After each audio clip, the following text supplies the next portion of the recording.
Pada masa pemerintahan Khalifah Umar bin Khattab, gaji guru itu setara dengan 15 dinar, setara dengan 15,4,25 gram emas.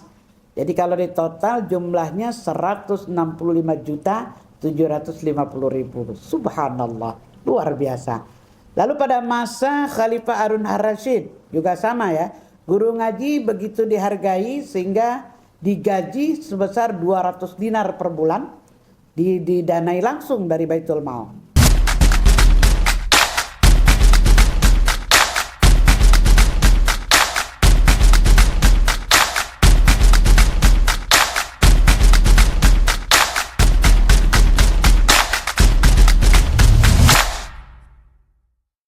Bismillahirrahmanirrahim. Assalamualaikum warahmatullahi wabarakatuh.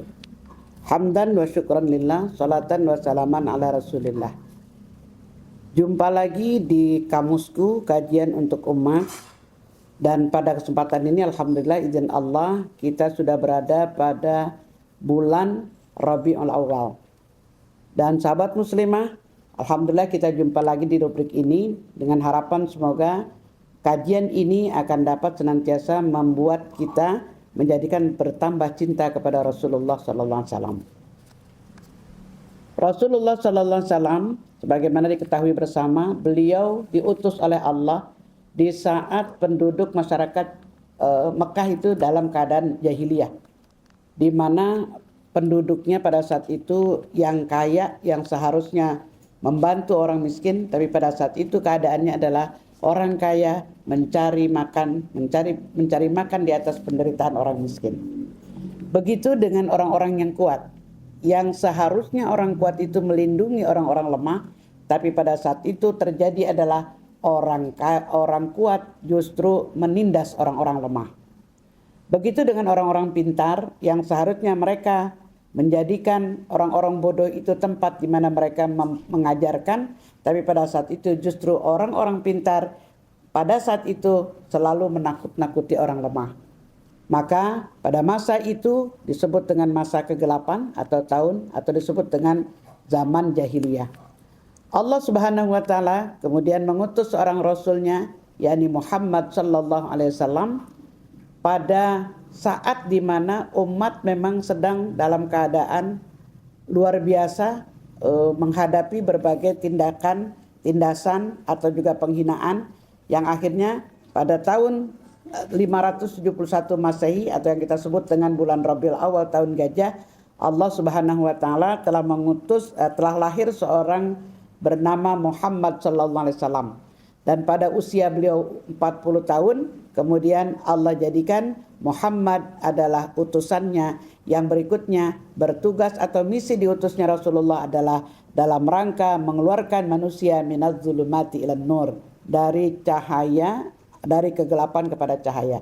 Seperti yang terdapat pada surat Ibrahim ayat 1, Allah Subhanahu wa taala berfirman, A'udzubillahi minasyaitonirrajim, Alif Lam Ra. Kitabun anzalnahu ilaika litukhrijan nasa minadh dhulumati ilan nur biizni rabbihim ila siratil azizil hamid. Alif Lam Ra hanya Allah saja yang tahu maksudnya, dan Al-Quran ini kitabun anzalnahu kami turunkan kepadamu Muhammad sallallahu alaihi wasallam dalam rangka litukhrijan nas, mengeluarkan manusia minadh dhulumati ilan nur, dari kegelapan kepada cahaya.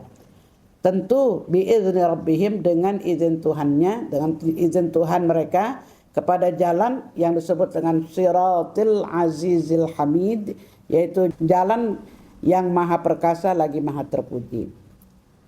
Pada masa itu apa yang terjadi adalah sebuah keniscayaan yang artinya kelahiran Rasulullah itu sangat istimewa, diutusnya dalam rangka menggantikan peradaban jahiliyah menuju peradaban emas. Itu yang pertama terkait dengan misi yang telah Allah Subhanahu wa taala jadikan beliau sebagai litukhrijan nas, untuk mengeluarkan manusia dari kegelapan kepada cahaya. Maka keistimewaan Rasulullah adalah menggantikan peradaban jahiliyah menuju kepada peradaban Islam. Dan yang kedua, Rasulullah sallallahu alaihi wasallam mendakwahkan Islam untuk mengatur individu, masyarakat hingga negara.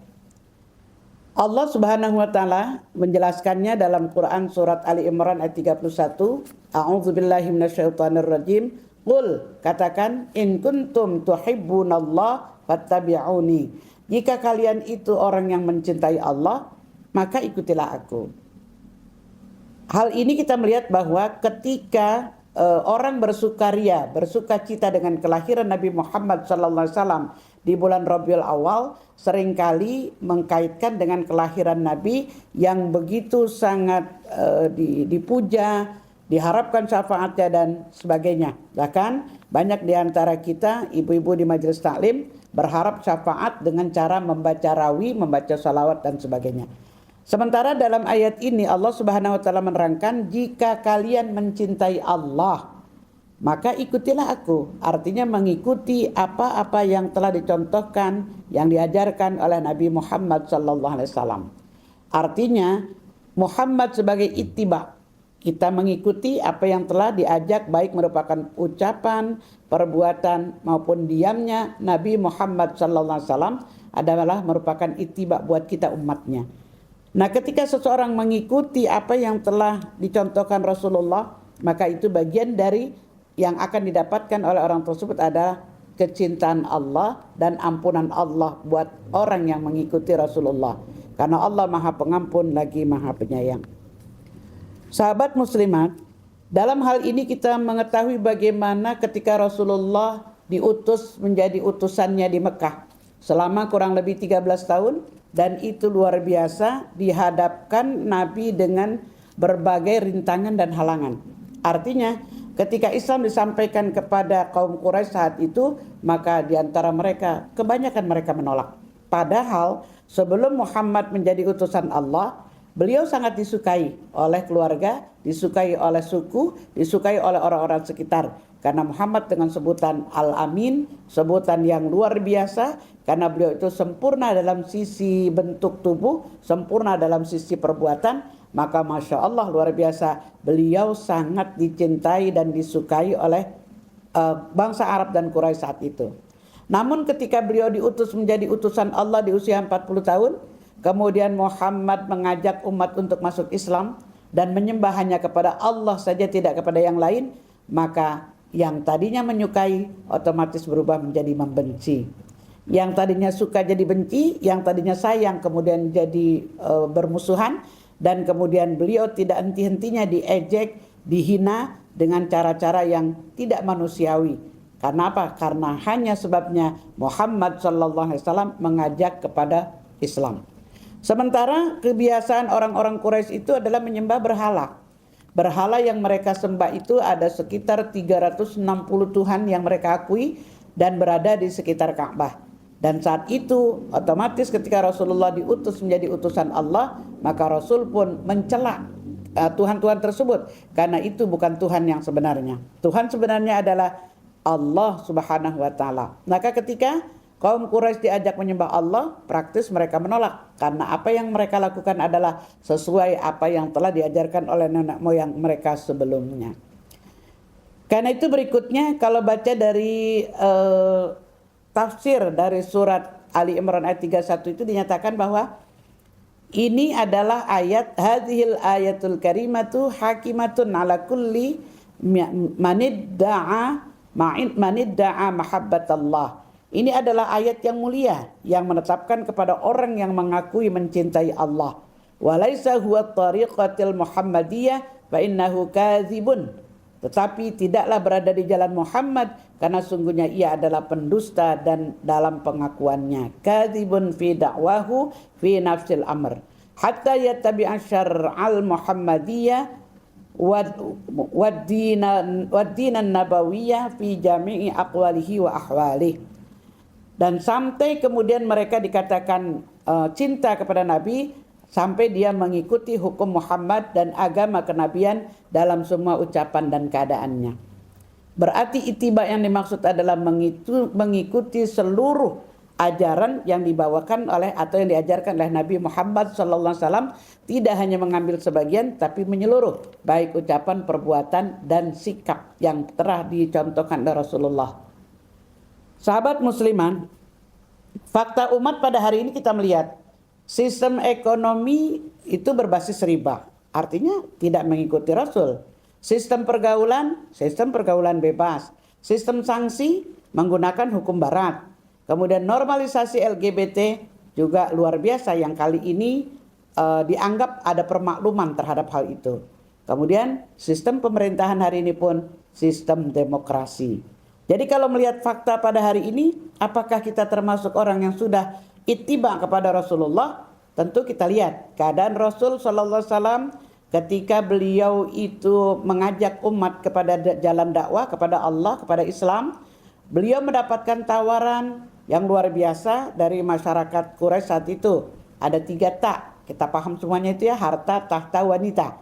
Namun Nabi bersabda, seandainya matahari ditaruh di tangan kananku, kemudian bulan diletakkan di tangan kiriku, agar aku meninggalkan urusan dakwah ini, maka Nabi berkata, la taraktu, nggak akan aku meninggalkannya sampai aku binasa di dalamnya atau Islam ini menang. Hari ini fakta umat mengaku cinta kepada Rasulullah, tapi terhadap hal-hal yang terkait dengan masalah perjuangan dalam masalah dakwah beliau, kita masih berlaku seperti orang justru belum berani menyatakan diri mengikuti Rasulullah. Karena lebih mengikuti kemauan manusia ketimbang apa yang dicontohkan oleh Nabi Shallallahu Alaihi Wasallam. Oleh karena itu, apakah kita pantas dikatakan menjadi umat Nabi Muhammad? Karena Rasulullah Shallallahu Alaihi Wasallam kita belum jadikan sebagai uswah sesungguhnya. Dalam surat An-Nisa ayat 65 Allah berfirman, A'udzubillahi minasyaitonirrajim, fala wa rabbika la yu'minuna hatta yuhaqqimuka fima syajara bainahum. Demi Tuhanmu, mereka tidaklah beriman hingga bertahkim kepadamu, kepada Muhammad dalam perkara yang diperselisihkan di antara mereka. Jadi belumlah kita menjadi orang yang beriman sebelum kita bertahkim, menyerahkan segala urusan kepada Rasul sallallahu alaihi wasallam. Kemudian summa la yajidu fi anfusihim haraja. Lalu tidaklah kemudian mereka keberatan dalam apa yang telah diputuskan oleh Rasul. Mimma qadaita wa yusallimu taslima, dalam diri mereka terhadap putusan yang kau berikan dan mereka terima dengan sepenuhnya. Inilah gambaran tentang beriman dan mengikuti contoh Rasulullah. Dari sini kita melihat apa sih ya bukti cinta kita kepada Nabi? Tentu kalau kita mau membuktikan bahwa kita cinta Nabi, itu merasa di dalam diri tidak ada rasa keberatan dalam hati dengan apa yang diputuskan, yaitu mengembalikan semuanya kepada syariat Islam. Jadi kalau lihat hari ini baik ekonomi, sosial, budaya, dan terkait dengan masalah-masalah kehidupan, belum lagi kita menjadikan Rasul sebagai pemutus atau belum mengikuti pada apa yang telah Rasul putuskan.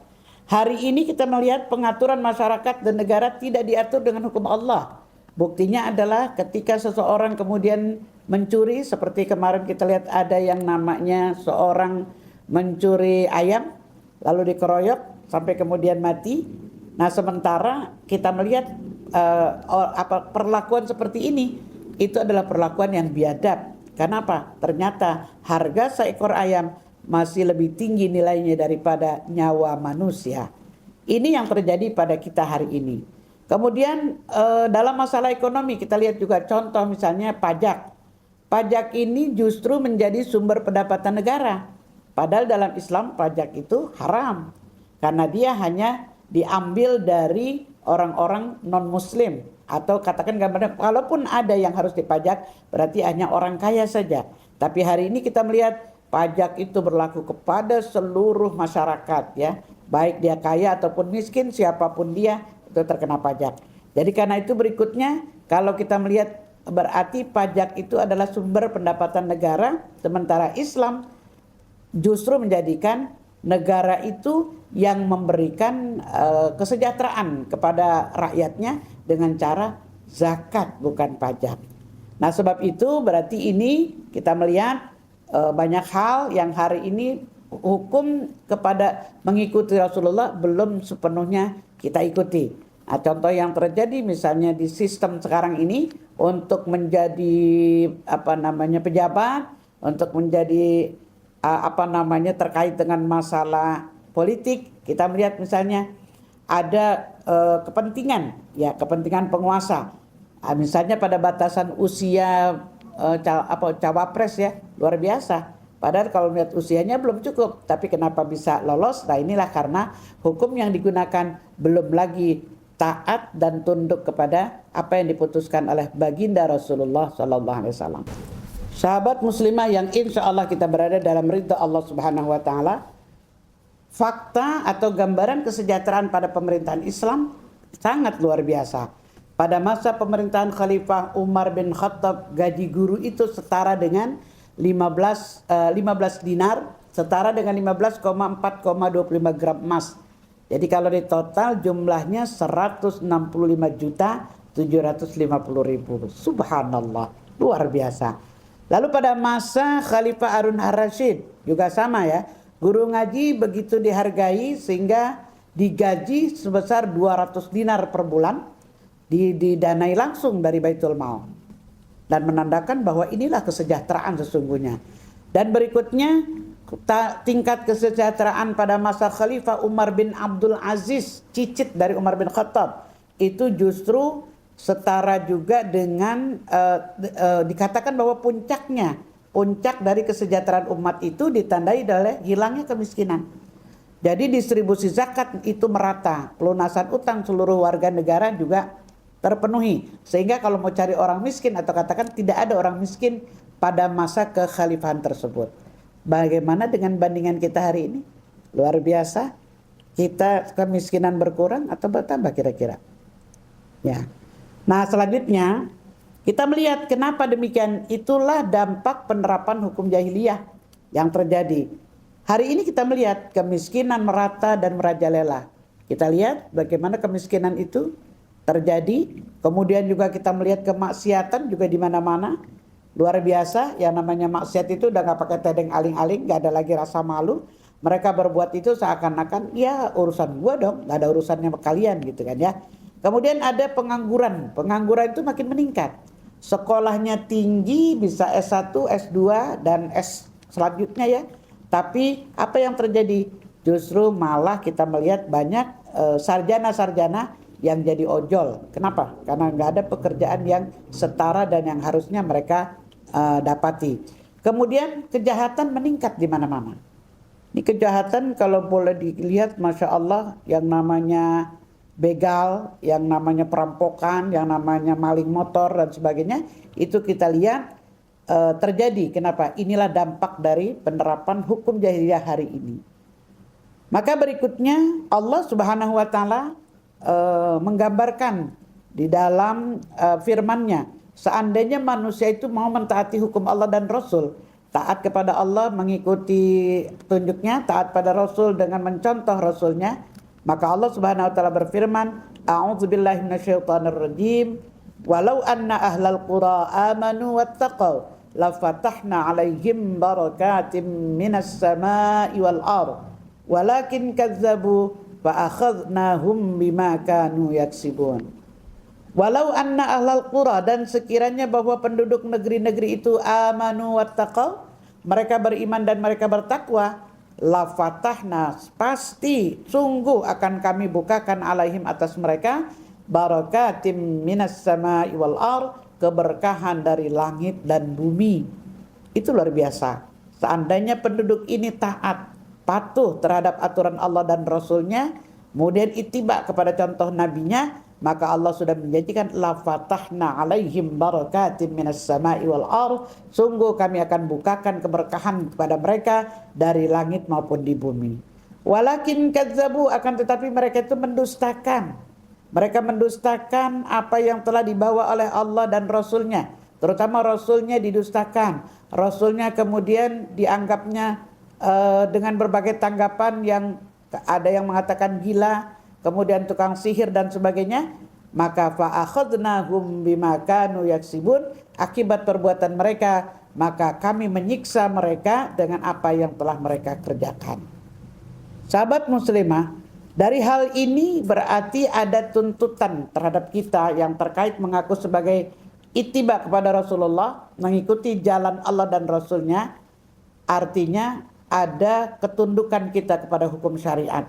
Ketundukan kita diantaranya adalah wajib dalam seluruh aspek kita tunduk kepada hukum Allah. Seluruh aspek kehidupan tunduk pada aturan Allah. Artinya ketika kita bicara tentang hukum, maka tidak ada cara lain kecuali kita berhukum dengan hukum yang telah Allah turunkan. Artinya dalam semua kehidupan ya. Dari masalah sosial, politik, budaya itu pun harusnya mengikuti Islam. Tapi kebanyakan kita masih rela dan tunduk hanya pada masalah ibadah, tapi belum rela dan tunduk pada urusan-urusan ke politik atau dunia. Kemudian dengan ketundukan kita kepada hukum syariat itu, insya Allah ya akan menghantarkan kita kepada keberkahan yang tadi telah dibacakan ayatnya. Allah akan turunkan keberkahan dari langit dan bumi. Dan dengan tunduk kepada hukum syariat, maka akan terwujudlah kesejahteraan. Dan kesejahteraan itu akan ada pada saat kita tunduk terhadap aturan Allah Subhanahu wa taala. Sahabat muslimat, itulah yang tergambar ya dalam diri kita hari ini, bagaimana kemudian umat mau diatur dengan aturan Allah, maka itulah keberkahan yang akan terjadi. Kita ketemu lagi pada kamusku berikutnya dalam waktu dan gelombang yang sama. Terima kasih, mohon maaf. Assalamualaikum warahmatullahi wabarakatuh.